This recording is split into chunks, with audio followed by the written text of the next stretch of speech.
Hi, it's Sylvester, and this is kind of a silly, lighthearted story. It's not that serious, but I wanted to talk about it anyways because it's one of the dumbest reasons why I've ever lost a friend, frankly.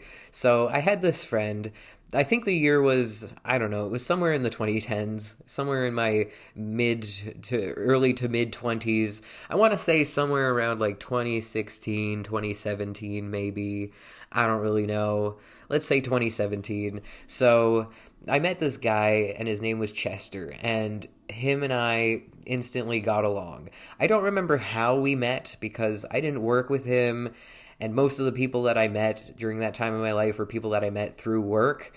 And so again, I don't really remember how Chester and I met. I think that we just were like mutual friends with somebody on Facebook, and then we just started talking. I have no idea. I literally don't remember. But at one point, he invited me over to his house, and he got kind of attached really fast. Like, not super attached. Like, he wasn't like romantically into me or anything like that. And he wasn't like creepy or pushy or anything. But like, I hung out with him once. And then immediately after that, he would text me like all the time, be like, come hang out, come over to my place, come hang out. And like, I really appreciated that because I'm rarely the one to initiate hanging out with someone. I'm always the one who just lets other people come to me and be like, let's hang out, because I am very introverted and I just lack social skills, and I always feel like I'm a burden, and I always feel like people secretly don't want to be around me. So if I ask someone if they want to hang out with me, I feel like if they say yes, it's just because they're pitying me. And so, like, I have a lot of issues. And so basically, it was really helpful that he was the one who always initiated hanging out because I wasn't going to be that one. But like I said, he would text me all the time and tell me to come over. And so we hung out quite a bit, quite frequently. And the thing is, he lived really far away from me, and I was working a minimum wage job. I did not have enough money to have a bus pass. I didn't bus anywhere because it was too expensive. So I had a bike, and I would bike everywhere. And it was like a 40-minute bike ride to get to this guy's house. And like every time he'd text me and be like, come hang out. And so I'd be like, all right, I'll be right there. And then, 40 minutes later, I'd arrive at his house sweaty, and my hair would be all disheveled because I just biked for 40 minutes. And then he'd always be like, why did you take so long? And I'd be like, I told you, it's because I had to bike for 40 minutes. And so that kind of irritated me because it's like, you don't seem appreciative of the fact that I spent 40 minutes biking to your place. Like, that's a commitment. I must really like hanging out with you if I'll bike for 40 minutes to come see you, especially if you just text me on a whim and you're like, just come hang out. Then, if I just drop what I'm doing and spend 40 minutes biking to your place, that's a compliment, right? And so the fact that I never arrived fast enough for him kind of rubbed me the wrong way, because again, it's like, be a little bit more appreciative of the fact that I biked so freaking far to be here.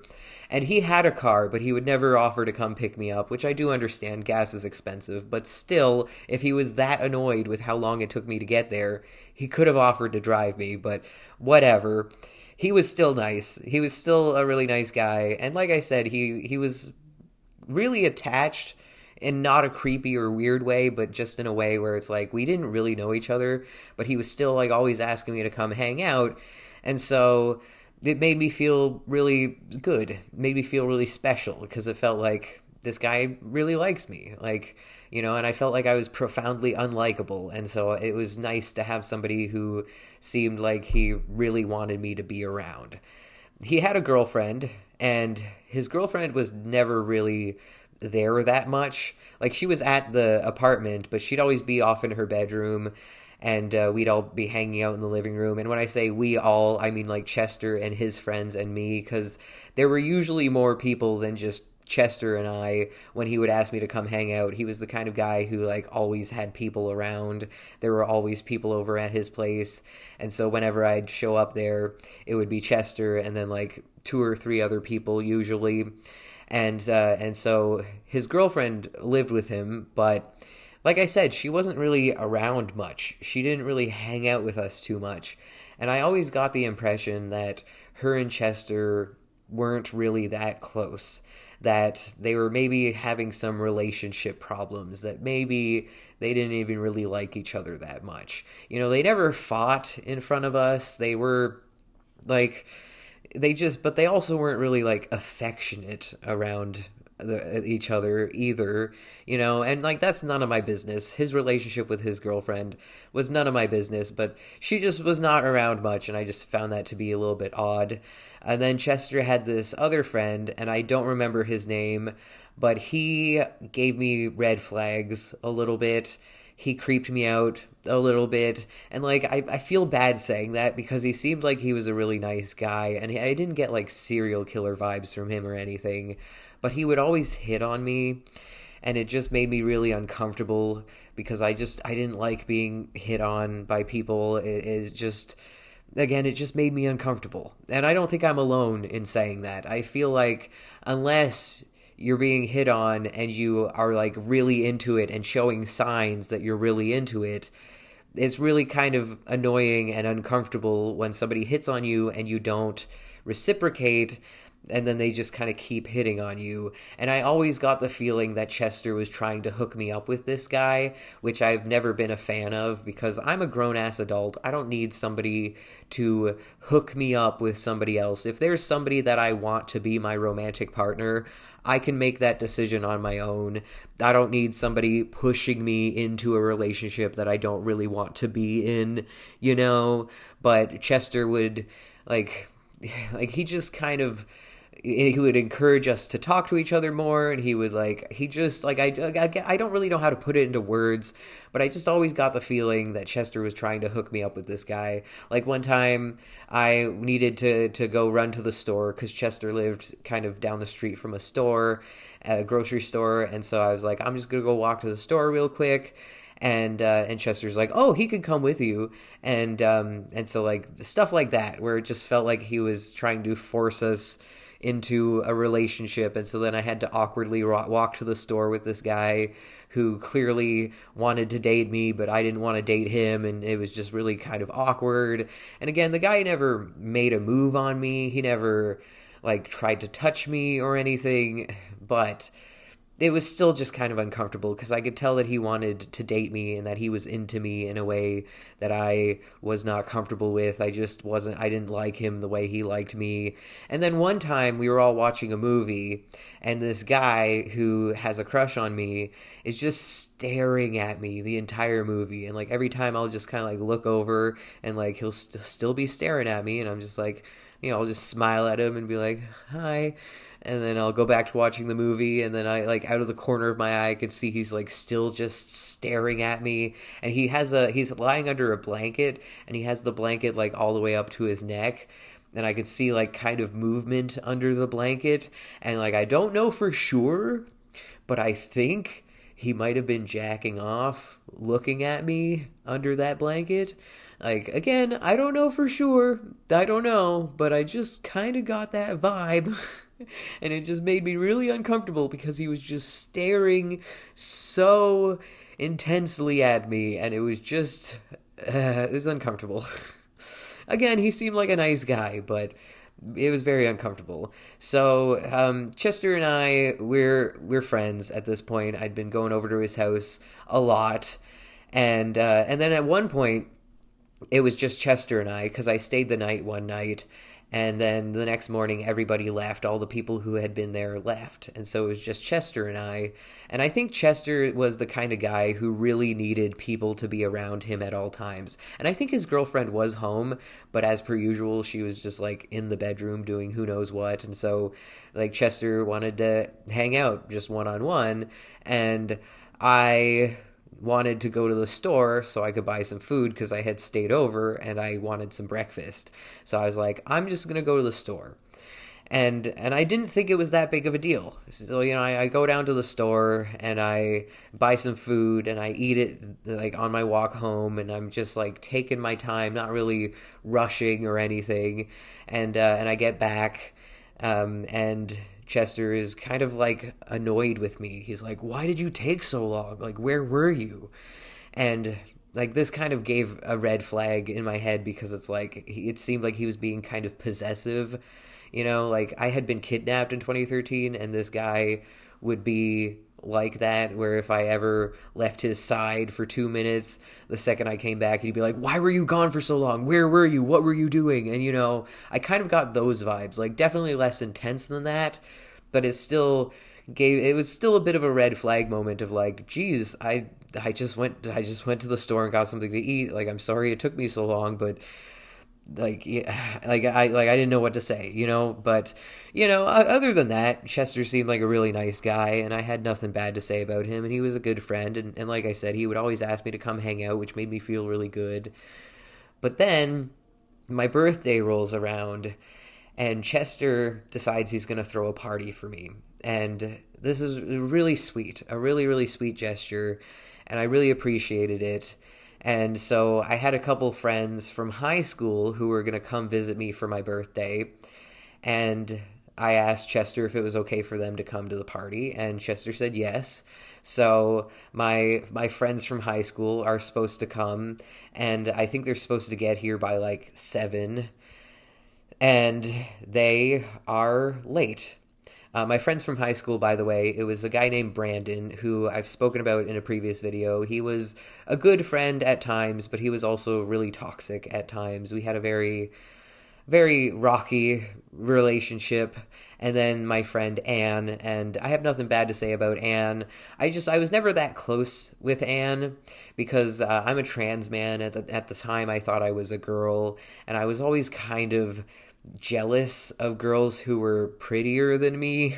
And Anne was like really, really pretty, and everybody really, really thought she was gorgeous. And so I was a little bit competitive, I guess. I was a little bit jealous, and so her and I were never really that close, but she was a nice friend. She was always nice to me. I have no bad things to say about Anne.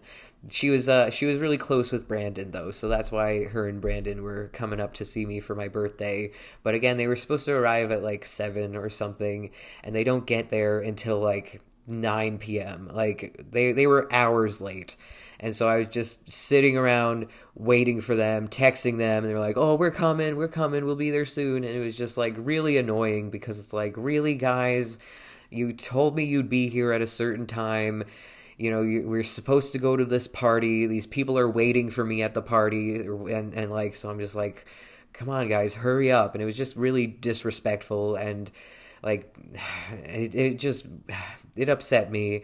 But, they finally showed up, and I was just like, trying to just be grateful that they came at all, because they didn't have to come for my birthday. They came a long way. They had to drive like hours to come see me. So I was grateful that they were there.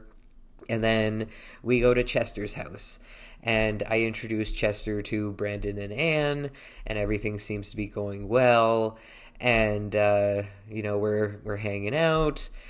And the guy who would hit on me, the guy who kind of creeped me out a little bit, he was talking to Anne a lot because, she was a really pretty girl, and he was probably interested in her. And so, yeah, I didn't really pay that much attention because I was just kind of like floating around the party trying to talk to everyone who was there and just trying to, be as much of a social butterfly as I could be. And so I wasn't really paying that close of attention to what Anne and Brandon were doing. And like there were a lot of people there, and it was a pretty good party, like it was a good turnout. And I apologized to Chester for being so late. I'm like, I'm sorry, my friends took forever to get here. And like Chester was a little bit annoyed because he's like, we told you we had this party for you, and like you're showing up so late. And I'm like, I know, I'm sorry, but like I'm here now. And then he gave me this card, and they had a cake for me, and it was like really nice. And so, no bad feelings towards Chester or his girlfriend or any of the other people there, because they really did put in the effort to make it a good birthday for me. It was really nice. And then Brandon and Anne come up to me, and we'd only been at the party for like an hour. So at this point, it was probably only like 10 p.m. or something. And they come up to me, and they're like, "We want to leave. We're just not having a good time. Can we go back to your place?" And like, I didn't want to be rude. I didn't want to go up to Chester and be like, "You threw this party for me," and like, but my friends and I were going to leave. Like, it seemed really rude. But also, these were my friends from high school. I'd known them longer, and they had drove all this way to come see me, and they were uncomfortable and they wanted to leave. So I went up to Chester and I was like, I'm sorry, but my friends and I were going to leave. And so we left. We went back to my apartment and hung out. And then either the next day or a couple days later, I get a message from Chester. And he was really upset with me. And he was like, I throw this party for you and you come and you're only there for like an hour. And it was really disrespectful. We went through all this trouble to throw this party for you. And I was like, I'm really sorry. Like, my friends were uncomfortable. They wanted to leave. They'd come all this way to see me. They'd been my friends longer than I'd been friends with you. And so, like, they took priority. And, I tried to explain to him, but he was just not having it. He was just very upset. And then he's like, and your friend Anne, she laughed at my friend. She laughed right in his face. And I didn't see what happened. And the friend he was talking about was the one who would always hit on me, that guy.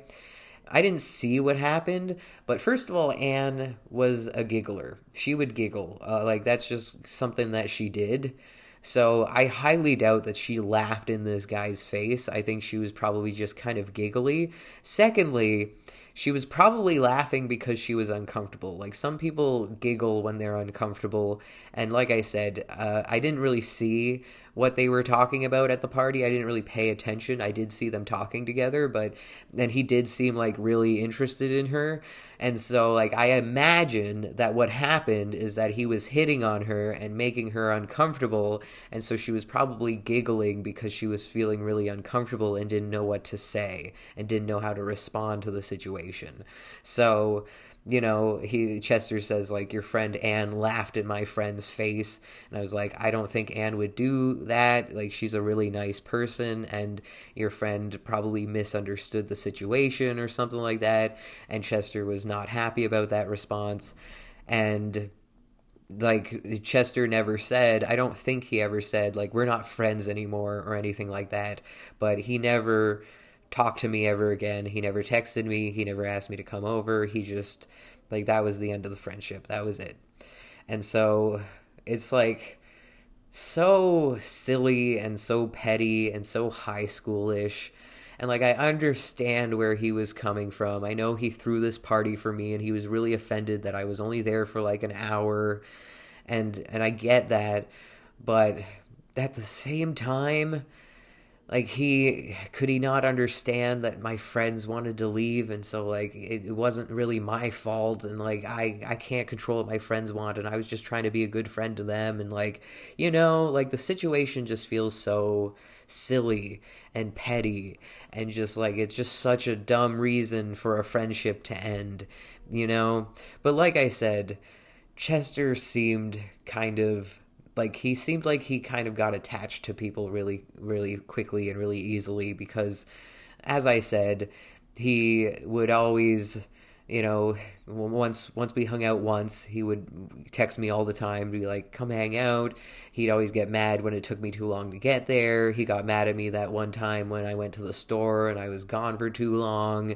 And so, like, it just kind of felt like he was, like, really weirdly attached to me in a way that made me kind of uncomfortable, but also sort of flattered me. And so, like, I'm not saying that Chester was a bad person. He wasn't. He was a very nice guy. And I really do appreciate the party he threw for me because it was a great party and a lot of people came and he made a cake for me and got me a card. And, like, it was just, it was very, very, very thoughtful. Don't get me wrong. But, like, I just feel like it was a bit of an extreme reaction. Like, I don't know. What do you think? Do you think that he was justified in getting mad at me for leaving so soon? Because, again, I understand why he would be upset. But also, like, what was I supposed to do? Was I supposed to tell my friends, like, well, you can leave? Like, where like, I could have told them to leave without me, but, like, where would they have gone? They were in a foreign city. Like they didn't. I was gonna give them the keys to my apartment so they could go crash at my apartment because I needed my keys and I didn't have a spare key on me. So like, what was I supposed to do? Just tell them to like, you can leave. I'm gonna stay. Like, where were they gonna go? You know, where were they gonna go? They were sleeping at my place. So like, what was I supposed to do? Right? Like, I don't know. I don't know. The whole thing just seemed very silly and dramatic, and it was kind of sad because he was a good friend, but it is what it is. And then, it is kind of, I guess, maybe ironic that Brandon and I ended up having a very bad falling out. We ended up not being friends shortly after that, I think. And so, the fact that I lost Chester and these other friends because of Brandon is like, I should have taken Chester's side. I should have told Brandon, like, I don't care if you're uncomfortable. This is my party. You came all this way to come party with me for my birthday. Like, but also that's kind of rude to tell someone, like, if they're uncomfortable at a party and they want to leave. Like, I'm not going to be the kind of person who's like, no, you have to stay. Screw you. You have to stay, Because I've been at parties before where I wanted to leave, and like, I would hate it if somebody told me that I had to stay. And like, so again, I was just trying to do the right thing. I don't know. Anyways, that's all. Thank you so much for watching. Have a great day. Stay frosty. Bye.